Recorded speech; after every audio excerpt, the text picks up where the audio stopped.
হে মহান পৰম পূজ্য দৰং তুমি। 1945 চনৰ বিশেষ এটা দিনত কেইজনমান বিশেষ ব্যক্তিৰ মহানুভৱতাত ব্ৰহ্মপুত্ৰৰ পাৰত জন্ম হৈছিল তোমাৰ।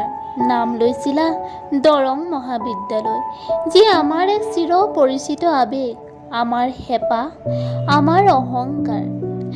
কত বছৰ আগতে প্ৰতিষ্ঠা লাভ কৰি আজিও ৰৈছা শিখৰত জিলিকি। উত্তৰ পাৰৰ নালন্দা তুমি। তোমাৰ জ্যোতিৰে জীৱন সোণোৱালী জ্ঞানৰ আলয় দৰং তুমি। কত কাহিনী বুকুত সুমুৱাই, কত সপোনৰ পথ দেখুৱাই। সময়ৰ অগ্ৰগতিৰ লগে লগে তুমি ৭৮ বসন্ত গৰকিলা।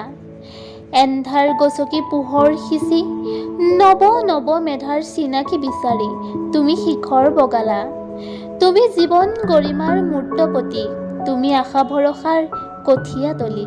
সকলোৰে আৱেগ তুমি, সকলোৰে হিয়াৰ আপোন তুমি। দৰং মানেই যেন স্বপ্নতা, দৰং মানেই যেন ভৱিষ্যত জীৱনৰ আখৰা। মহান মনীষীৰ মহান সৃষ্টি, কত জ্ঞানৰ জন্মভূমি, কত সৃষ্টিৰ মাতৃ তুমি।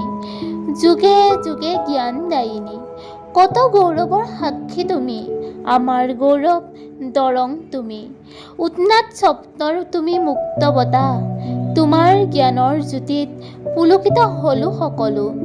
দুচকুত বহু ৰঙীন স্বপ্ন লৈ তোমাৰ বুকুলৈ যায় কত ডেকা গাভৰু সেই সপোন পূৰাবলৈ। তোমাৰ জ্ঞানৰ আলোকেৰে আমি উজলাম জগত, তোমাৰ সাহস আৰু প্ৰেৰণাৰ দ্বাৰা চুব পাৰিম আকাশ তোমাৰ আশীষত। আগুৱাই যাম আমি, তুমি বিলাই যোৱা আমি লৈ যাম, তুমি বিলাই যোৱা আমি বৈ যাম। তুমি অনেক ব্যাখ্যাহীন মুখৰ অনুভৱ, তোমাৰ হৃদয় অপূৰ্ব অনুপম। তেনেকৈ তুমি জিলিকি লোৱা, যুগে যুগে বন্দিত হওক তোমাৰ নাম। হে বিদ্যা মন্দিৰ চিৰ নমস্য তুমি, জয়তু দৰং মহাবিদ্যালয়।